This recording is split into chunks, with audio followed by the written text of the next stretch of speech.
right. Hi, everyone. My name is Jade. You can find me at our College Drive campus. Welcome to our pop-in, drop-in session. These sessions are designed to be short and give you the essential information you need to be successful. You will have the opportunity to connect with staff and learn all about the support and resources available. Hi, everyone. I'm Sam. I've studied at the Commerce Court campus. Today, we have Jonathan here to tell us all about credit transfers. He's going to be answering some of the most common questions he gets asked about credit transfers. But if you have any additional questions, you can submit them using the Q&A feature. If you want to be discreet, you have the option to ask your questions anonymously as well. All right, first question for you, Jonathan. What is a credit transfer? Well, that's a really big first important question. And I'd like to also start by saying hello to everyone. Pathways Officer Jonathan Cranston.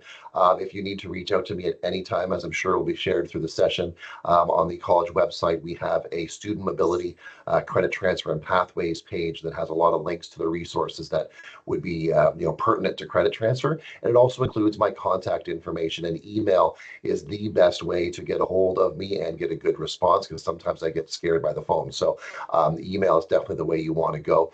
What is credit transfer? Credit transfer is acknowledging your prior post-secondary learning and hopefully recognizing it in a way that it will allow you to seek exemptions from courses that you might be taking here at Canadore, whether it's come from an outside institution or right within Canadore. So the short answer for credit transfer is recognizing your prior post-secondary education.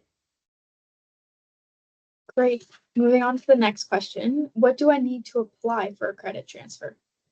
Okay, so there is some essential documentation. We have an online credit transfer application form that is very easy to follow, basically clicking buttons and some data entry on course titles and course codes. And it also gives you an opportunity to attach what is the second most important document, and that is the course outline. So when a faculty member or subject matter expert is conducting a credit transfer review, what they're doing is they're looking to see, are these two courses the same? You as the student are saying, when I did ABC 123, it looks just like ABC 124 at Canadore.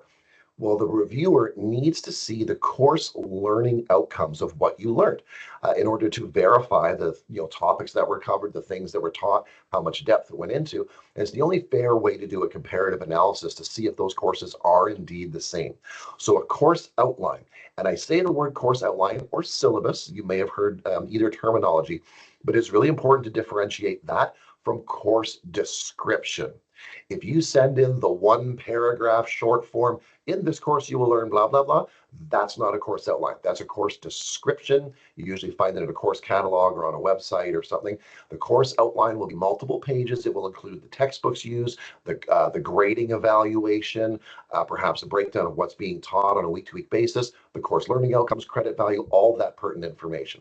So the course outline, the course credit transfer application form, and then finally a transcript, an official transcript to validate the grade that you achieved in the course. We have some minimum standards for what you need to achieve in grades, and that official transcript allows us to verify that you hit those benchmarks. All right. How and when can I apply for a credit transfer? Excellent. So technically you can apply at any time. We do have a 2-month slowdown. I say slow down, not shut down, during the summer months when our faculty and subject matter experts are on summer vacation, which is happening right now. But it doesn't mean we stop accepting applications. Right now, I am encouraging and getting applications every day from students who are getting their materials in now. And while a review is not going to happen in the next couple of weeks, what they've done is they've put themselves to the front of the queue. So when we do have our experts and faculty come back in mid to late August, their applications will be front of the line to get reviewed, and they'll be guaranteed results before the semester starts. So the reviews themselves do stop for a couple months in the summer, but the ability to submit applications is a year-round thing. And we really encourage students to do it in advance, as far in advance as possible. Once you have a Canadore student number, you can submit an application. Without a number, nothing can happen. But once you have a Canadore student number, you can begin the process. Even if you got it in February and you're not starting till September, Once you get that student number, you can begin the application process. And the sooner you do credit transfer, the sooner you know what your future holds. Am I going to get out of those courses? What do I have to take? Some people play the semester by semester game, and it costs them more, which we'll talk about in a little bit. And it also, you're leaving things to chance. You might come into the program thinking, oh, in semester 4, I'm totally going to get out of that course, only to get to semester 4 and then find out, oh crap, I couldn't. And that's kind of sucks. It would have been nice to know that well in advance. So like anything else in life, the longer you wait, the more it hurts. So get it done early. Absolutely. That's super important. It's good to know. How much does it cost to do a credit transfer? And if approved, do I get any tuition back? Okay, so the cost for a credit transfer, we've got two sort of customers, if you will. Students who are already at Canadore are going into a second program. We do not charge for Canadore to Canadore credit transfers.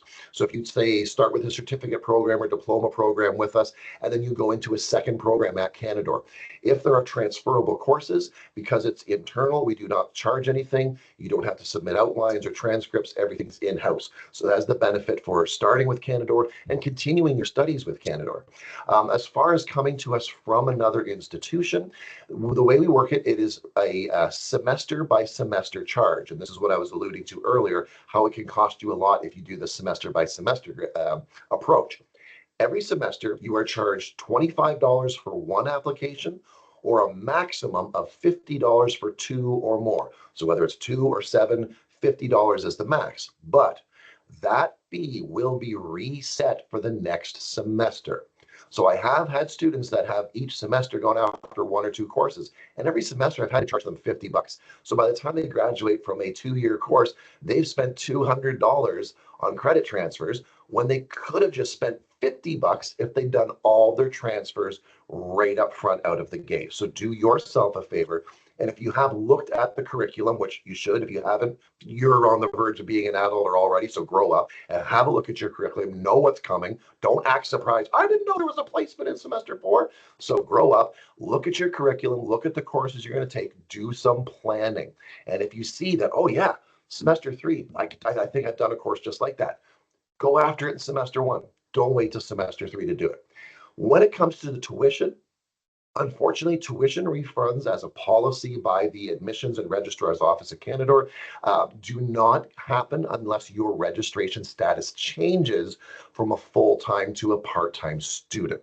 So there are no direct refunds by gaining approvals from credit transfers, only if by chance your registration status changes. Now, if you somehow do and you can become a part-time student, then yes, you would go after tuition, but many students do require OSAP funding, which have the caveat that you must maintain full-time status. So what I say to students who look at it and go, crap, I wanted to get out of 4 of the 6, but if I do that, I become part-time. Well, go after 1 or 2. Go after the most you can to maintain that full-time status, and while you and then enjoy the reduced workload if you can't, go all the way. But no, it's not like, I got out of 1 course, you're going to pay me $400 back because I don't take it. Enjoy the time off. Enjoy having 1 less course and, multiple hours less in the classroom. It might allow you to pick up some hours at work or just mental break from school. So while there may not be any cost benefit, there certainly is some personal benefits to going after credit transfer and gaining those exemptions. Awesome. Okay.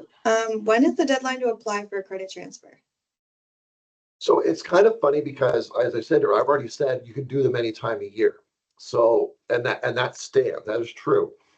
When it comes to deadlines, we have a deadline to apply, which is usually 2 weeks before the semester starts.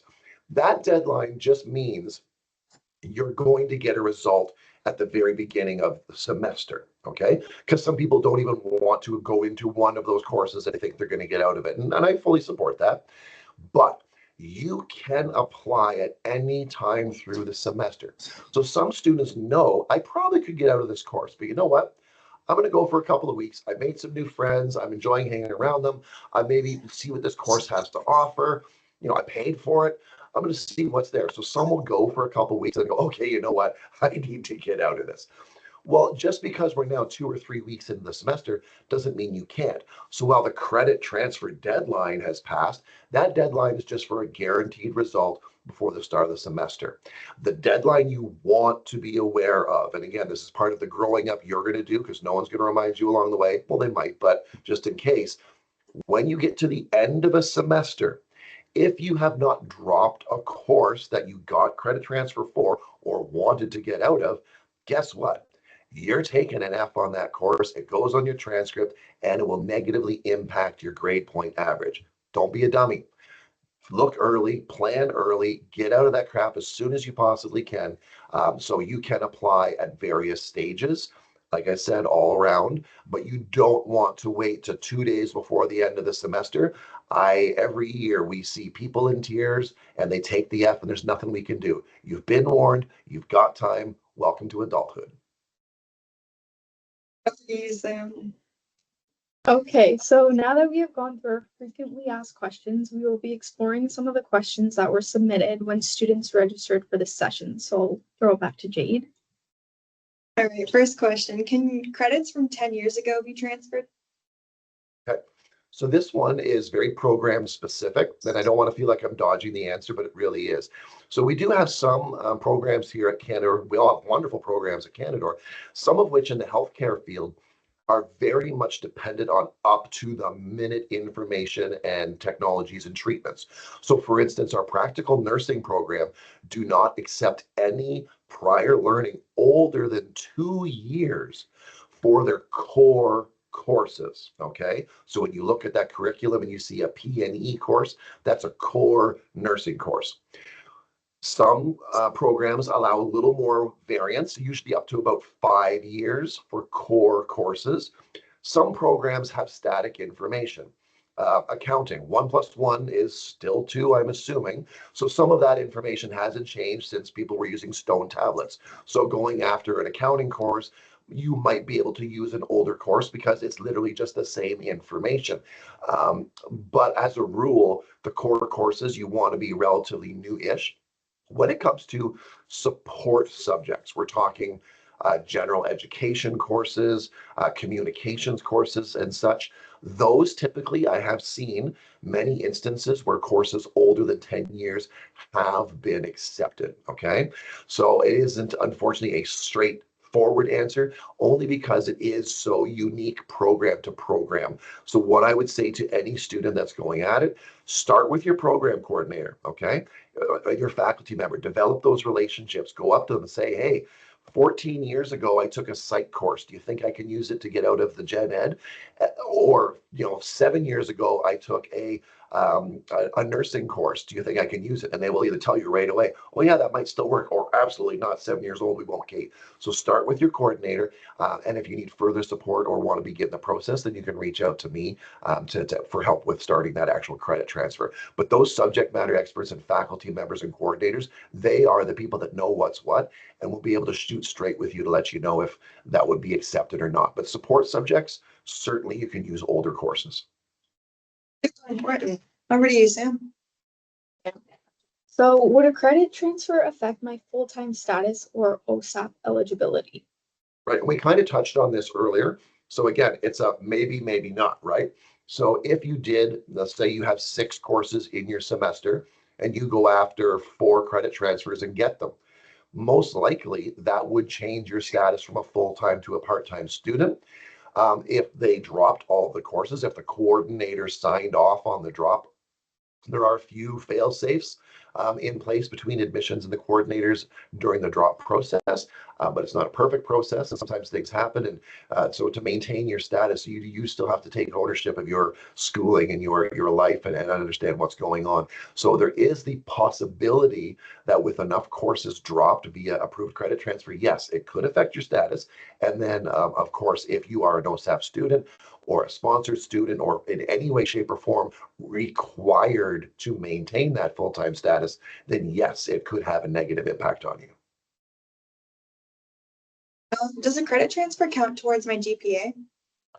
No, it does not. So if you had done a course previously, like let's say you're trying to get out of a communications course and you got an A in the past, when you took it at blank institution, it's not like we apply that grade you got at that other institution and give you that grade value. There's no grade point average difference or impact on your transcripts. They are listed under a special heading for TC, for transfer credit. The credits are there. So if there's a credit value of 3 for the course you got out of with Canadore, you are given those 3 credits. So it's not hurting your ability to graduate and meet your program requirements. No issues there. But it does not affect the GPA whatsoever. Okay. Is there a maximum number of credit transfers I can do? So this kind of ties back to what we've touched on a few times. And so I guess technically the answer is yes, there is. So we have what's called a residency requirement at Canadore College. Last time I checked, and maybe it will change depending on when you view this, but we were requiring students to complete a minimum of 25% of all the course credit hours enabled to get a credential. So for instance, if your program had 20 courses, you were likely going to have to take 5 or 6 or 7 of those courses to be able to be eligible to get the credential, which on the flip side could mean that maybe you could gain exemption from 10 or 15 courses. So yes, you could pursue technically as many as possible up to the moment where you start to either affect your enrollment status, your OSAP status, or your ability to successfully graduate from the program. I typically will see students who try to get out of maybe a couple semesters because they did this program at another institution. So they might try and find a way to get out of semester 1 and semester 2. So that could be 10, that could be 12, 13 courses, but they still do semester 3 and 4 with us, which again is half the program, so it doesn't affect the residency requirement. So yes, you can pursue a large number, but there are impacts depending on how many and what your specific situation is.